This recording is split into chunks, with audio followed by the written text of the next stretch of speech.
Week 6 of the fantasy baseball season. Here's a few hitters I look to sell and trade this week. The first hitter, Jordan Walker of the St. Louis Cardinals. So Jordan Walker, he's off to a hot start on the year. 8 home runs, 16 RBIs, 21 runs scored, 4 stolen bases, a 283 average, and a 360 on base. But the numbers have definitely dropped off over the last couple weeks. The strikeout rate is up there once again, 37 strikeouts in 103 at-bats. And last season he hit 215 and only 6 homers, 41 RBIs. So I don't think he's going to make a major leap, even though he already surpassed his home run total this season to last. And last year, he was demoted to AAA at a part of the season last year. But I just don't think Walker's going to keep it up.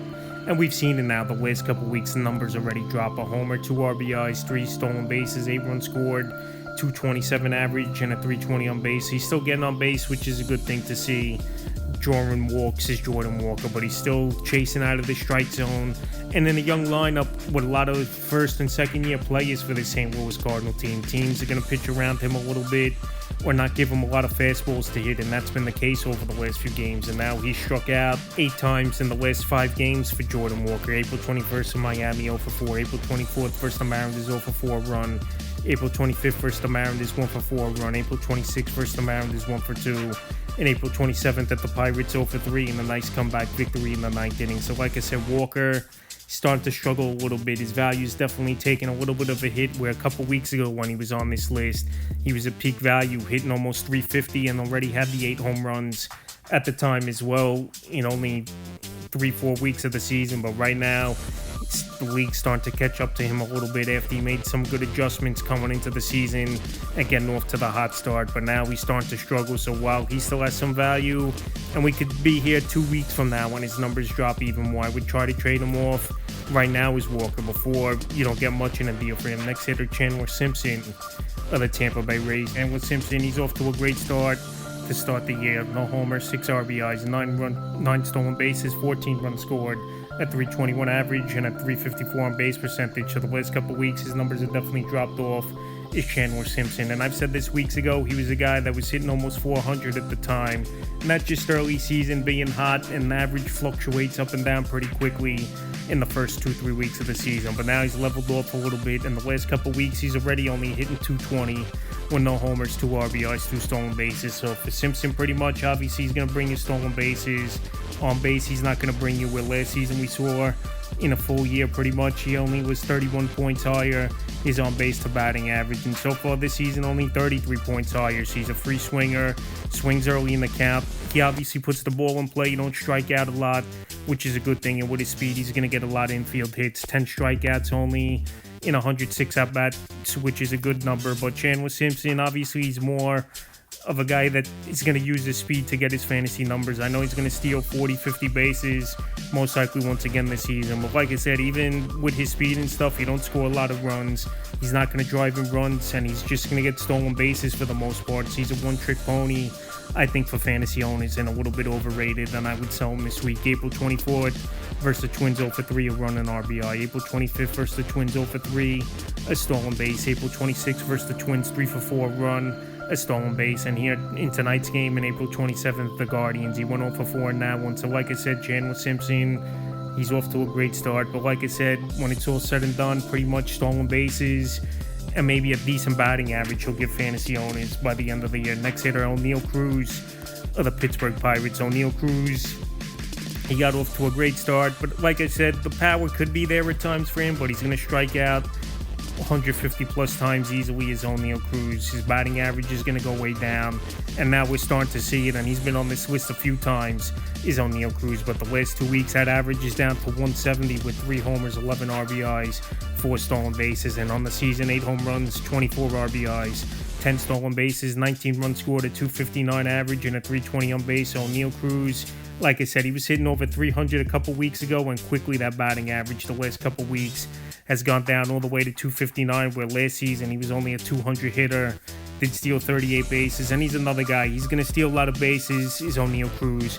He could hit 20, 25 home runs, but the RBIs aren't going to be great for O'Neal Cruz. The on-base percentage, OPS, isn't going to be great, and that's going to hurt, especially in points leagues as well, where striking out a whole lot, over 150 times, isn't going to help. And now he's a little under the weather with an illness, missing the last 2 games is Cruz. April 23rd at Texas, 1 for 4, homer and RBI. April 24th at the Brewers, 0 for 5 and RBI. April 25th at the Brewers, 0 for 5. And like I said, the last 2 games been ill is Oneil Cruz, so he got off to a monster start. Like I said, batting average is dropping down, and his strikeout rate is high, and swing and miss rate is high for Oneil Cruz. So like I said, he'll give you power and stolen bases, but I think you could find better options right now for fantasy owners. And right now, well, he's off to a great start with the 8 home runs in the first 6 weeks of the season. He's a sell-high player this week. Next player, Edamaro Vargas of the Arizona Diamondbacks. So a hot waiver wire pickup he's been this week is Vargas, and he's tearing the cover off the ball, no doubt about it. The first few weeks of the season, 6 home runs, 20 RBIs, 18 runs scored, a whopping 367 average, and a 383 on base percentage. So another guy who's a free swinger, another player who's going to swing early in the count.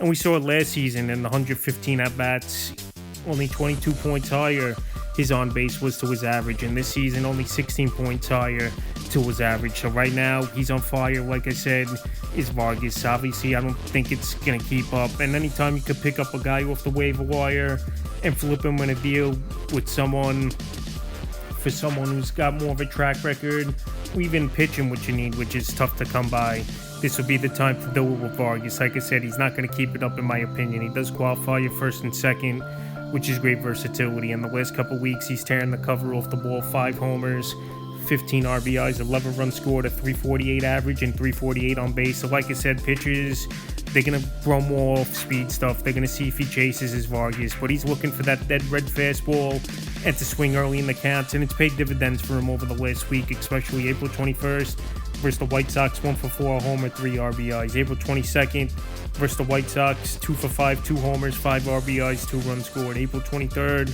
versus the White Sox, 1 for 4. April 25th versus the Padres, 1 for 4, a run. And April 26th, a big game versus the Padres, 3 for 5, a homer, 4 RBIs, and 3 runs scored. So he's tearing the cover off the ball with Vargas. Like I said, it's fluky what he's doing, swinging early in the count and getting the pitches to hit. And he's been all over the lineup, batting first, 6th, 5th, 8th, so they've moved him up and down, and he plays first and second.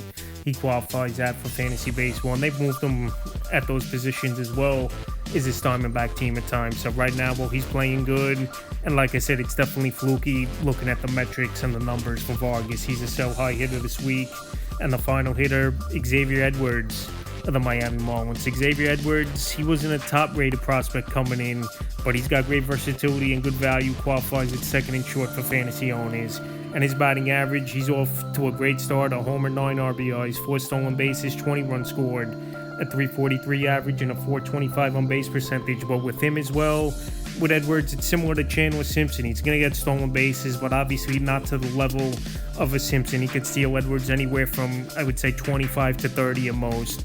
He's going to not score a lot of runs, maybe 70, 80 runs he'll score this season, is Edwards. And I believe he's going to be hitting 343, maybe 300 he could hit his Edwards, but nothing more than that. It's not going to hit homers. He's not going to drive in runs, and he's going to be a guy that pretty much stolen bases and runs, and on base, he's going to help fantasy owners. But like I said, where you could find stolen bases for the most part anywhere on the waiver wire, where you could flip maybe Edwards in a deal for a starting pitcher if you need help there. April 22nd versus the Cardinals, 0 for 5. April 24th at the Giants, 3 for 4, run an RBI, a stolen base. April 25th at the Giants, 2 for 4, an RBI, a stolen base. And April 26th at the Giants, 0 for 3 with a run scored. So Edwards, he's batting 4th to 5th of late for this Marlins team, which obviously makes no sense. He's not a power hitter. He's not going to hit for extra bases a whole lot. So just that part alone, him 4th to 5th in this lineup, to me, doesn't make sense. So like I said, the average is up, but he's definitely a sell-high candidate. I just don't see him keeping it up. 330s, 340 range is Edwards, and if the average drops down, he's pretty much a 2-category play. It's a few hitters I look to sell and trade for Week 6 of the fantasy baseball season.